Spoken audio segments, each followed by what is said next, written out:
Hi guys, this is Ida. I wanted to share with you my photo album. I finally finished it.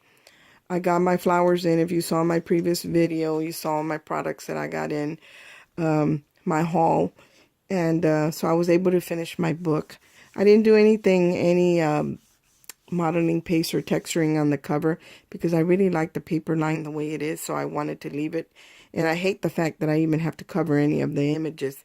The only thing that you can really see on this cover is these birds right here, and they were like holding a bird cage, and I covered that up, and I hated doing that. You can see a little bit of the flowers in here. Now this paper has a cherub, and he's over here under the book cover, the spine piece. So you weren't able to, you can't see him, but I know that he's there. So I added a cherub to the frame. And here are all my Prima flowers that I got in. Here's the gold ones. This Prima, and this is Prima. So it's this over here. And then these little teeny tiny ones over here. Those are all Prima. And this is just a little sprigs from another flower bush that I bought locally. And I just kind of cut it up and put it in my book. And then this flat resin piece, it's flat enough, this rose, that I can build on top of it, and it's big enough that it can still poke out and you can peek out and you can see it. And I really like the way it looks painted with this same color of paint that I did the spine with, and I really like that, the way it looks. So not too much change in my book because it's pretty thick, it's pretty chunky, and I want whoever gets it to be able to put photos. Here's the back. Here's the charm. I finally finished it. Now, I would have liked the rose to be smaller here, but this is what I got in, and I didn't have anything smaller than this because I really wanted a rose. So I added, that's a Prima rose, that's a Prima flower, and then here's that little sprig I was telling you about, and then some little pearl picks. I added a teeny tiny pink bow up here, and everything else stayed the same. But look at how beautiful it looks. Isn't that beautiful? Sometimes less is more, guys. And it's not that it doesn't have enough. It's got plenty. So I'm not going to say it's simple, but it's clean. You know, I didn't distress the edges or anything because, like, to me, the paper's beautiful the way it is. It didn't need me to do anything to it. So I'm going to open it up, and everything inside pretty much stayed the same, but I still want to show it to you. So here's the pocket. I left this the same. There's a tag in here. There's another tag in there because this is a pocket. This lifts up to photo mats there. I can flip it open. Two more here, or see how beautiful the paper is. This is the paper that I have in the front, and there's the cherubs, and I hated having to cover that. I thought it was beautiful the way it was, and I have a problem with cutting it up or covering it up or painting white gesso over it to make it shabby. I have a problem with that. I'm going to have to work on that. And here's the mat. And I'm not going to take the mat out because I left them this plain. They're just like pink paper or heavy cardstock. And the only printed paper on there is from the tabs. So here's the other page. The only thing I added to this page was a little strip of this heart trim that I bought at Hobby Lobby. The tag stayed the same, and I just added another little tag here for whether it's a photo mat or a journaling spot. The waterfall feature stayed the same. I didn't add anything to it. So, and it does have a magnet. I love this piece right here. You know, I think that the paper has plenty of roses and all that, and I hate covering that up. And this photo mat comes out. This on this side, I left it pretty plain. And the only thing I added is one of these little soft pink flowers. And it already has the little pearl and everything in it.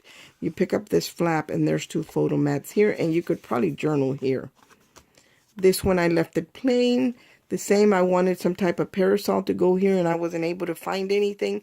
So I left it as is. You know, at some point I have to stop if I want someone to be able to add pictures to this. And it's getting pretty chunky. So when I turn this around, this is the same. This is not glued down. You can actually put a picture or something in there. And it has the pocket in here. And you can, this comes up. So you have two photo mats here. And then I close it. And it does have magnets there. And you can open it this way, and you have two photo mats there. This stayed the same as well. I haven't put anything in the envelopes. I don't even know what I'm going to put in there, but I'm going to put something in there. And maybe some of those little tickets or maybe some little stickers or something that they could use in their books or some of these tags. This one I left it the same. All I did was stick one of these mats that came on the journaling little books. And I'm so glad that I can just rip one out and put it in here and I have to cut into my paper sheets. Here's another tag that pulls up, photo mat. These pockets stayed the same. The only thing I did to these is I just slid a ticket in here where the dress form is, because you can add a picture or anything there. So when you open these, I'm going to turn it sideways, these flip up. And I put a little pocket in here. Let me see. So when if you put a photo in there, you don't have to glue it down. This will hold it down snugly and it's not going to fall. And this is another one from the 4x6 journaling pad. And all I had to do was trim it a little bit on the sides because this book is kind of on the small side. So, you know, I did have to trim it down some. I left this the same, just added another photo mat in there. This flips up. You have two more photo mats here. And this one pulls out, another photo mat. And here's the back. I left the back plain the way it was. Now on this one, I felt that the page was already busy enough with the embossing and this filigree frame that I had on here that I didn't have to do anything else to it. I left it as is, and the photo does come out on top if you want to add a different photo to it, or you can just slide it right above that one and you don't even have to take that one out. Here's another mat that comes out. And then the back pocket, I left it the same. The only thing I did was I added a couple of the journaling from the 3x4 pad, and they're perfect. They fit perfect in there. And again, I love the fact that I didn't have to tear into my full pages. All I had to do was tear them out of that little book. The back, I left it plain. And I didn't put anything in the back. I'm going to leave it as is. So if whoever gets this wants to just set it down, you don't have any of the bulkiness going on in the back. And you can still see the beautiful front on it. So I'm very pleased with the book. There's the front again. There's the back. And you can still add photos. It's, you know, you still have room to grow, but it would get pretty chunky by the time you fill it up. So probably the next one I do, I'll give it more room in between the pages. And before I glue down my pages, I'm going to actually just do a dry run where I put them in where they're supposed to go and see if they flip over the way they're supposed to, if they're flat enough that I can add more embellishments to them and that they're going to lay nice and flat. And I did use that paper that's not going to tear, so I did the same with my hinges. My hinges are made out of the same paper, and it's the stacked hinges.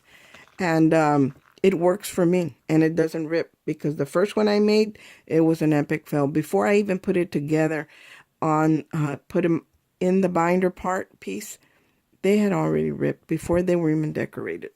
So after that, I did it with this, and I don't have that problem anymore. And I've only ever made 3. This is my 3rd one, and I don't have any of them. They've all been for other people, so I don't have any of them, but I think there is a video of one that I did, and it's a faith-inspired one.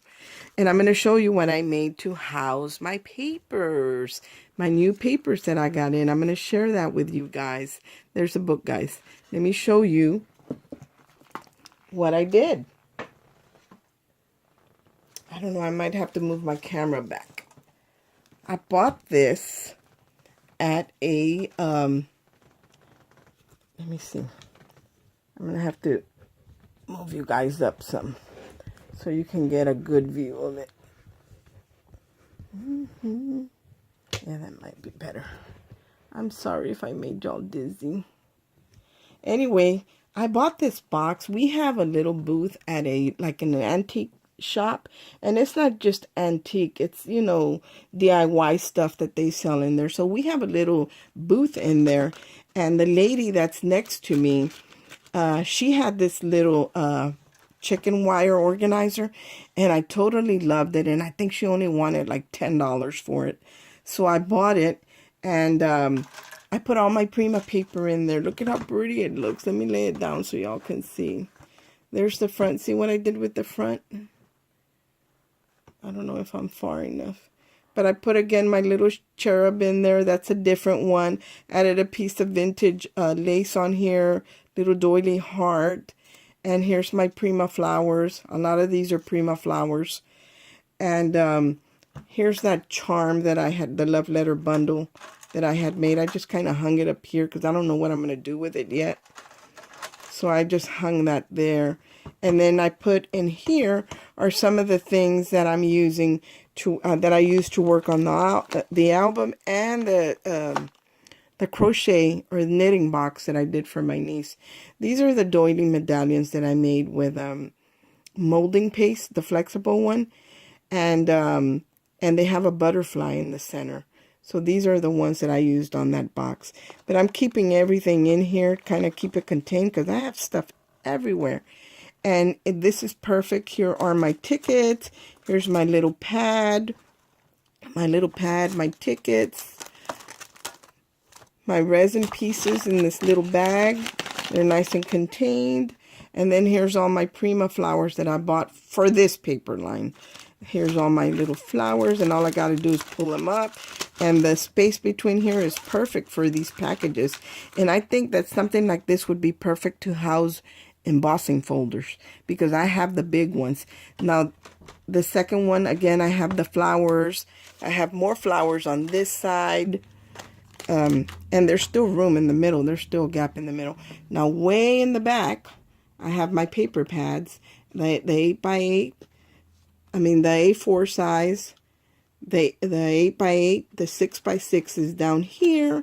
And then beside this are my stickers, and then the 4x6 journaling cards. So I was able to get everything in the box, and I still have room to add more stuff. And it's not going to stay like this, but I am going to leave this organizer on my desk. So no matter what paper line I'm working with, I usually like to get things that match, or you know, I'm using these certain things, and I'll repeat it through the whole project that I'm doing, no matter what I'm doing.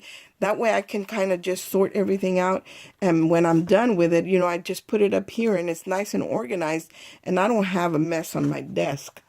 Let me see if I can give you let me move out some, because I want you to see this. But I have a mess in my desk, in my room, guys. I don't want you to see my mess. Let me see right there. See how everything fits in there, and it's beautiful. It's pretty. And I've altered so many boxes, but let me tell you, I don't have not one box or one photo album that I have altered, because I usually give them away. I really love the way this turned out. That way I have something pretty that's sitting on my desk, and not a bunch of envelopes and paints and everything else to create pretty things, but nowhere to put it. Now I really have, you know, okay, now you can say I have a big mess on my desk, but this is what I created with it. So I hope you guys like my video. I hope you guys give it a try. I cannot say anything bad about this paper line. I absolutely love it. So I just wanted to share that with you guys. Up here are my paper clips. Remember the paper clips I made, like Carolyn from Tea Time and Dolls? She made these, and I saw the way she hadn't done a tutorial, but I kind of figured out how she did them. But I believe she does have a tutorial right now showing you how to make not these exact ones, but this style of paper clip. So check her out. Her YouTube channel is called Tea Time and Dolls. Thanks for watching, you guys. I hope y'all have a good evening, and I really got to do my chores. Bye.